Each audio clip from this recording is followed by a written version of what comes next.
ओडिशा रे विभिन्न प्रकार पर्वपर्वाणी पालन हुए से भितर पिठापणा हो सब प्रकार ठाकुर ठाकुराणी पूजा पाठ हुए सेमती से भितर गोटे अच्छी चूड़ा घसा आ सबुठारु ओडिशा रे चूड़ा घसाटा प्रसिद्ध सब पूजा प्राय लगे आ स्पेशली गणेश पूजा सरस्वती पूजा आसे जदि चूड़ा घसा नहले आपणकर पूजाटी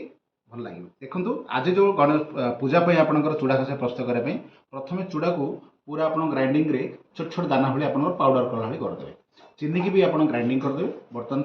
इसे आपणकर चूड़ा गुंड आ चीनी गुंड मिसाई गोलमरीच आपणकर धरतु चूड़ा 2 किलो पकाउछंती चीनी किले पकेबे गोलमरीच गुंड 100 ग्राम खंडे पकेबे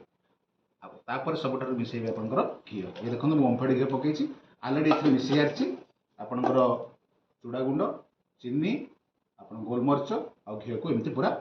जिते आप घसी चूड़ा घसार ना जिते आप घसीबे आप तार मजा आप लगे तापर शेष को आप आगु नड़िया कोर आप देखुए पकेबे या नड़िया कोर पके हल्का घसीदेवे हल्का घसीदेले आपंकर टेस्टी भी लगे आउ ठाकुर पाखे भोग लगे समस्त बांटे आउ खाइबे। आशा करुच्ची आप चूड़ा घसा टे